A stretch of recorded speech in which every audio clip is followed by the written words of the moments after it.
Cabinet ಶಿಫಾರಸಿನಲ್ಲಿ ಯಾವುದು ತಪ್ಪಿದೆ? ರಾಜ್ಯಪಾಲರು ಯಾವುದು ತಪ್ಪೆಂದು ಕೂಡ ಹೇಳಿಲ್ಲ. ವಿವೇಚನಾಧಿಕಾರವನ್ನ ತರ್ಕರಹಿತವಾಗಿ ಬಳಸಿದ್ದಾರೆ ಅಂತ ಸಿಂಘ್ವಿ ವಾದ ಮಾಡ್ತಿದ್ದಾರೆ. ಈಗ ನೋಡಿ, ಸಚಿವ ಸಂಪುಟದ ಶಿಫಾರಸಿನ ಇಂತಹ ಭಾಗ ತಪ್ಪೆಂದು ನಾನು ಅದೇ ಆಗಲೇ ಹೇಳ್ತಾ ಇದ್ದರು. ಇಂಥ ಒಂದು ಭಾಗ ತಪ್ಪಿದೆ, ಇಂಥ ಒಂದು ಅಂಶ ತಪ್ಪಿದೆ, ಈ ರೀತಿಯಾಗಿ ಯಾವುದೇ ರೀತಿಯಾಗಿ ರಾಜ್ಯಪಾಲರು ಗವರ್ನರ್ ಹೇಳಿಲ್ಲ. ವಿವೇಚನಾಧಿಕಾರವನ್ನು ರಾಜ್ಯಪಾಲರು ತರ್ಕರಹಿತವಾಗಿ ಬಳಸಿದ್ದಾರೆ. ಅವ್ರಿಗೇನಿದೆಯಲ್ಲ ವಿವೇಚನಾಧಿಕಾರ ಅನ್ನುವಂಥದ್ದು ಏನಿದೆಯಲ್ಲ ಗವರ್ನರ್ಗೆ, ಅದನ್ನು ಅವೈಜ್ಞಾನಿಕವಾಗಿ ಅಂತ ಹೇಳ್ಬೋದು. ತರ್ಕರಹಿತವಾಗಿ ಅಂತಂದರೆ ಯಾವುದೇ ನಿರ್ಧಾರವನ್ನು ಕೊಡದೆ ಅಥವಾ ಯಾವುದೇ ಅಂಶಗಳನ್ನು, ಯಾವುದೇ ಕಾರಣಗಳನ್ನು, ಸಕಾರಣವನ್ನು ನೀಡದೆ ತರ್ಕರಹಿತವಾಗಿ ತಮ್ಮ ಅಧಿಕಾರವನ್ನು ಬಳಸಿದ್ದಾರೆ ಅಂತೇಳಿ ಸಿಂಘ್ವಿ ವಾದ ಮಾಡುತ್ತಿದ್ದಾರೆ.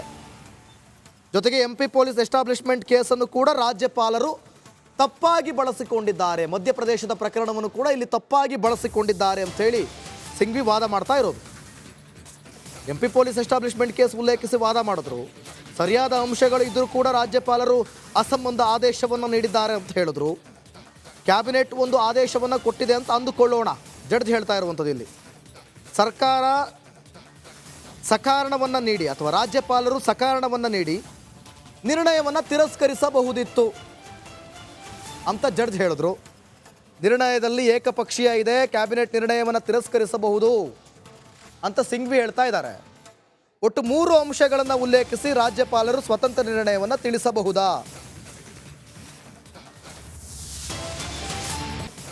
ಪ್ರಕರಣದಲ್ಲಿ ಏಕಪಕ್ಷೀಯ ಎನ್ನುವ ಕಾರಣಕ್ಕೆ ಅನುಮತಿ ರಾಜ್ಯಪಾಲರು ಕ್ಯಾಬಿನೆಟ್ ಶಿಫಾರಸು ಪಾಲಿಸಬೇಕಿಲ್ಲ ಅಂತ ಜಡ್ಜ್ ಹೇಳ್ತಾ ಇದ್ರೆ, ರಾಜ್ಯಪಾಲರು ಸಚಿವ ಸಂಪುಟದ ಶಿಫಾರಸು ಪಾಲಿಸಬೇಕಂತಿಲ್ಲ ಅಂತ ಹೇಳಿದ್ದಾರೆ. ಪ್ರಕರಣದಲ್ಲಿ ಏಕಪಕ್ಷೀಯ ಎನ್ನುವ ಕಾರಣಕ್ಕೆ ಅನುಮತಿ ಕೊಟ್ಟಿರ್ಬೋದು ಅಂತೇಳಿ ಸಿಂಘ್ವಿ ಹೇಳ್ತಿದ್ದಾರೆ. ರಾಜ್ಯಪಾಲರು ಕ್ಯಾಬಿನೆಟ್ ಶಿಫಾರಸು ಪಾಲಿಸಬೇಕಿಲ್ಲ, ಸಚಿವ ಸಂಪುಟದ ಶಿಫಾರಸನ್ನು ಸಾರಾಸಾಗಟಾಗಿ ತಳ್ಳಿ ಹಾಕುವಂತಿಲ್ಲ ಅಂತೇಳಿ ಸಿಂಘ್ವಿ ಹೇಳ್ತಿದ್ದಾರೆ.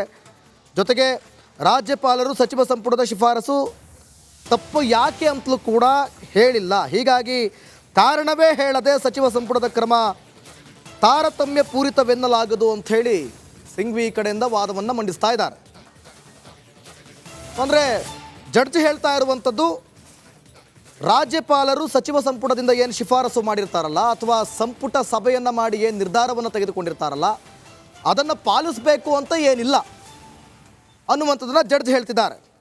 ಆದರೆ ತೆಗೆದುಕೊಂಡಿದ್ದಾರೆ ನಿರ್ಧಾರವನ್ನು, ತೆಗೆದುಕೊಂಡಂಥ ನಿರ್ಧಾರಕ್ಕೆ, ಈ ಒಂದು ಭಿನ್ನ ನಿರ್ಧಾರಕ್ಕೆ ಸರಿಯಾದ ಕಾರಣವನ್ನು ನೀಡಬೇಕು ಎಂಬುದು ಒಂದು ಕಡೆ ವಾದ. ಮತ್ತೊಂದು ಕಡೆ ಕ್ಯಾಬಿನೆಟ್ ಶಿಫಾರಸನ್ನು ತಳ್ಳಿ ಹಾಕುವಂತಿಲ್ಲ ಅಂತ ಸಿಂಘ್ವಿ ಈ ಕಡೆಯಿಂದ ಹೇಳ್ತಿದ್ದಾರೆ. ಕ್ಯಾಬಿನೆಟ್ ಶಿಫಾರಸನ್ನು ಪಾಲಿಸಬೇಕು ಅಂತಿಲ್ಲ ಅಂತೇಳಿ ಜಡ್ಜ್ ಹೇಳ್ತಿದ್ದಾರೆ. ಆದರೆ ಅದನ್ನು ಕೂಡ ತಳ್ಳಿ ಹಾಕುವಂತಿಲ್ಲ ಅಂತೇಳಿ ಸಿಂಘ್ವಿ ವಾದ ಮಾಡ್ತಿದ್ದಾರೆ. ಕಾರಣವನ್ನು ಹೇಳದೆ ಅಥವಾ ತೆಗೆದುಕೊಂಡಂಥ ನಿರ್ಧಾರಕ್ಕೆ ಕಾರಣವನ್ನು ನೀಡದೆ ಪ್ರಾಸಿಕ್ಯೂಷನ್ಗೆ ಆದೇಶವನ್ನು ಕೊಟ್ಟಿದ್ದಾರೆ. ಸೊ ಕಾರಣ ಹೇಳದೆ ಸಂಪುಟ ಕ್ರಮ ತಾರತಮ್ಯ ಅಂತ ಹೇಳಬಾರ್ದು ಅಂತೇಳಿ ಸಿಂಘ್ವಿ ಒಂದು ಕಡೆ ವಾದ ಮಾಡ್ತಿದ್ದಾರೆ. ಜಡ್ಜ್ ಹೇಳ್ತಿರೋದು ಅದನ್ನು ಪಾಲಿಸಬೇಕು ಅಂತೇನಿಲ್ಲ. ರಾಜ್ಯಪಾಲರು ಸಚಿವ ಸಂಪುಟವನ್ನು ಏನು ಶಿಫಾರಸು ಏನಿದೆಯಲ್ಲ ಅದನ್ನು ಪಾಲಿಸಬೇಕು ಎಂಬುದೇನಿಲ್ಲ. ಆದರೆ ಸಿಂಘ್ವಿ ಹೇಳ್ತಾ ಇರುವಂಥದ್ದು ಇಲ್ಲಿ ಬಹಳ ಪ್ರಮುಖವಾಗಿ ನೀವು ಗಮನಿಸಬೇಕಾಗಿರೋದು, ಹಂಗಂತ ಅದನ್ನು ತಳ್ಳಿ ಹಾಕುವಂತಲೂ ಇಲ್ಲ, ಬಿಟ್ಬಿಡೋಕ್ಕಾಗಲ್ಲ. ಅದನ್ನು ಕೂಡ ನಾವು ಪರಿಗಣನೆಗೆ ತೆಗೆದುಕೊಳ್ಳಬೇಕಾಗುತ್ತೆ ಅನ್ನುವಂಥ ಮಾತನ್ನು ಕೂಡ ಹೇಳ್ತಿದ್ದಾರೆ. ಹೀಗಾಗಿ ಕಾರಣವೇ ಹೇಳದೆ ಸಚಿವ ಸಂಪುಟದ ಕ್ರಮವನ್ನು ಅದು ತಾರತಮ್ಯ, ಅದು ಏಕಪಕ್ಷೀಯ ಅಂತ ಹೇಳೋದಕ್ಕೆ ಆಗೋದಿಲ್ಲ ಅಂಥೇಳಿ ಸಿಂಘ್ವಿ ತಮ್ಮ ವಾದವನ್ನು ಮಂಡಿಸ್ತಾ ಇದ್ದಾರೆ. ಕೋರ್ಟ್ನಲ್ಲಿ ಪ್ರಾಸಿಕ್ಯೂಷನ್ ಫೈಟ್ ಜೋರಾಗ್ತಾ ಇದೆ. ಮಧ್ಯಪ್ರದೇಶದ ಪ್ರಕರಣವನ್ನು ಮುಂದಿಟ್ಟುಕೊಂಡು ಸಿಂಘ್ವಿ ವಾದವನ್ನು ಮಂಡಿಸ್ತಿದ್ದಾರೆ. ಅದಕ್ಕೆ ಕ್ಲಾರಿಫಿಕೇಷನನ್ನು ಒಂದು ಕಡೆ ಜಡ್ಜ್ ಕೊಡ್ತಾ ಇದ್ದರೆ, ಮತ್ತೊಂದು ಕಡೆ ಅದಕ್ಕೆ ಪೂರಿತವಾದಂಥ ಪಾಯಿಂಟ್ಗಳನ್ನು ಸಿಂಘ್ವಿ ಮಂಡಿಸಿ ವಾದವನ್ನು ಮುಂದಿಟ್ಟಿದ್ದಾರೆ.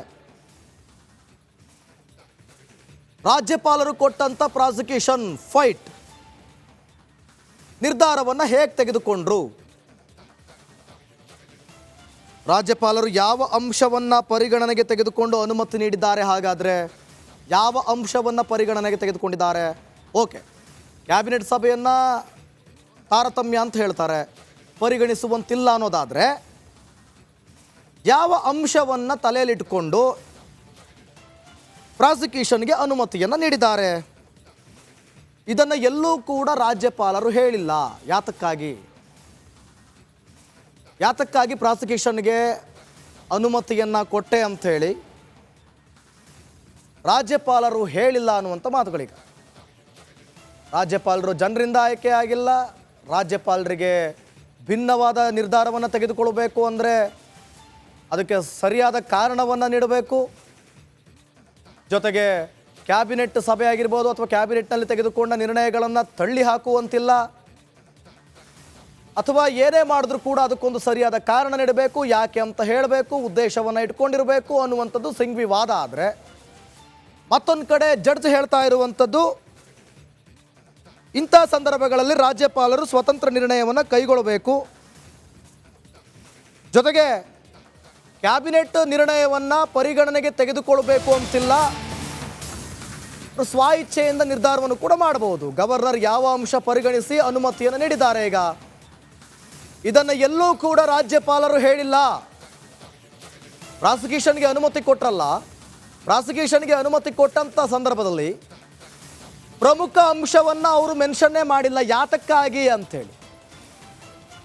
ಹಾಗಾದರೆ ಈ ಹಿಂದೆ ಯಡಿಯೂರಪ್ಪನವರಿಗಾದಂಥ ಸಂದರ್ಭದಲ್ಲೂ ಕೂಡ ಪ್ರಾಸಿಕ್ಯೂಷನ್ಗೆ ಅನುಮತಿ ಕೊಟ್ಟಿದ್ರು ಅನ್ನುವಂಥ ವಾದವನ್ನು ವಿಪಕ್ಷಗಳು ಕೂಡ ಮಾಡಿದ್ವು.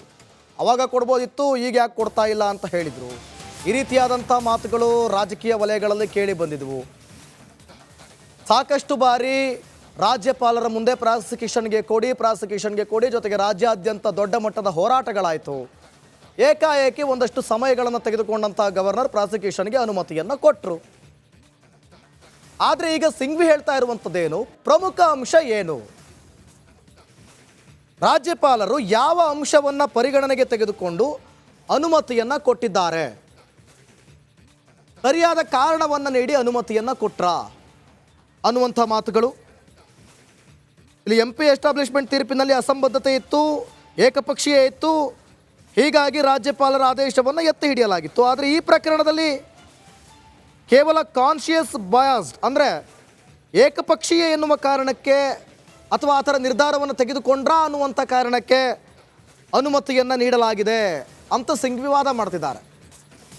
ಅಂದರೆ ಆ ಪಕ್ಷದವರು ಅಥವಾ ಆ ನಾಯಕರು ಅಥವಾ ಆ ಸಚಿವ ಸಂಪುಟದಲ್ಲಿ ಅವರದ್ದೇ ಸರಿ ಅಂತಾನೋ ಅಥವಾ ಇದರಲ್ಲಿ ತಪ್ಪಿಲ್ಲ ಅಂತಾನೋ ಅಥವಾ ಇದರಲ್ಲಿ ಯಾವುದೇ ಹುರುಳಿಲ್ಲ ಅಂತಾನೋ ಅಥವಾ ಏಕಪಕ್ಷೀಯವಾಗಿ ಯೋಚನೆ ಮಾಡಿದ್ದಾರೆ ಅನ್ನೋ ಲೆಕ್ಕಾಚಾರದಲ್ಲಿ ಅನುಮತಿಯನ್ನು ನೀಡಿದ್ದಾರಾ ರಾಜ್ಯಪಾಲರು ಅನ್ನುವಂಥ ಪ್ರಶ್ನೆಯನ್ನು ಜಡ್ಜ್ ಮುಂದೆ ಇಟ್ಟಿದ್ದಾರೆ. ಆಗ ಜಡ್ಜ್ ಏನು ಹೇಳ್ತಾರೆ, ರಾಜ್ಯಪಾಲರು ಸಚಿವ ಸಂಪುಟದ ಶಿಫಾರಸನ್ನು ಪಾಲಿಸಬೇಕು ಅಂತ ಏನಿಲ್ಲ. ನೋಡಿ, ಇಲ್ಲಿ ಈ ಒಂದು ವಿಚಾರವನ್ನು ನೀವು ಪರಿಗಣನೆಗೆ ತೆಗೆದುಕೊಳ್ಬೇಕು. ಜಡ್ಜ್ ಹಂಗೆ ಹೇಳಿದ್ರೂ ಕೂಡ ಸಿಂಘ್ವಿ ಅದಕ್ಕೆ ಬಿಟ್ಟಿಲ್ಲ. ಆದರೆ ಭಿನ್ನ ನಿಲುವಿಗೆ ಕಾರಣ ನೀಡಬೇಕೆಂಬುದು ನಿಮ್ಮ ವಾದವೇ ಅಂಥೇಳಿ ಸಿಂಘ್ವಿಗೆ ಪ್ರಶ್ನೆ ಮಾಡಿದ್ರು. ಅಂದರೆ ಒಂದು ಈ ರೀತಿಯಾದಂಥ ನಿರ್ಧಾರವನ್ನು ತೆಗೆದುಕೊಂಡಿದ್ದು ಯಾಕೆ, ಕಾರಣ ಕೊಡದೆ, ಇದು ನಿಮ್ಮ ವಾದವೇ ಅಂಥೇಳಿ ಜಡ್ಜ್ ಪ್ರಶ್ನೆ ಮಾಡಿದ್ರು. ಆಗ ಏನು ಹೇಳ್ತಾರೆ ಸಿಂಘ್ವಿ, ಸಚಿವ ಸಂಪುಟದ ಶಿಫಾರಸನ್ನು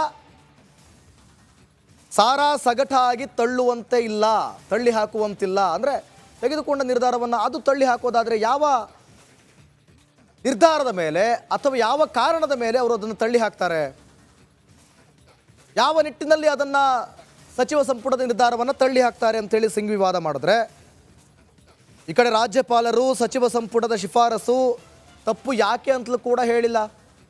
ಓಕೆ, ತಳ್ಳಿ ಹಾಕಿದ್ರು ಅಂತಲೇ ಇಟ್ಕೊಳ್ಳೋಣ, ಅವರ ನಿರ್ಧಾರವನ್ನು ಅಥವಾ ನಿರ್ಣಯವನ್ನು ತಳ್ಳಿ ಹಾಕಿದ್ರು ಅಂತಲೇ ಇಟ್ಕೊಳ್ಳೋಣ. ಅದರಲ್ಲಿ ಏನು ತಪ್ಪಿದೆ, ಯಾಕೆ ತಳ್ಳಿ ಹಾಕಬೇಕು, ಅವ್ರು ತೆಗೆದುಕೊಂಡಂಥ ನಿರ್ಧಾರದಲ್ಲಿ ಉರುಳಿದೆಯಾ ಇಲ್ವಾ, ಏನು ನಿರ್ಧಾರ ತಗೊಂಡ್ರು, ಇದರಿಂದ ಸರ್ಕಾರಕ್ಕೆ ಏನು ಎಫೆಕ್ಟು ಅಥವಾ ಸರ್ಕಾರದಿಂದ ಏನು ಸಂದೇಶ ಸಿಗ್ತಾ ಇದೆ ಈ ಒಂದು ಹಗರಣದಿಂದ ಅನ್ನುವಂಥ ಯಾವುದೇ ರೀತಿಯಾದಂತಹ ಕಾರಣಗಳನ್ನಾಗಲಿ ಮಾಹಿತಿಯನ್ನಾಗಲಿ ಅಂಶವನ್ನಾಗಲಿ ನೀಡಿಲ್ಲ.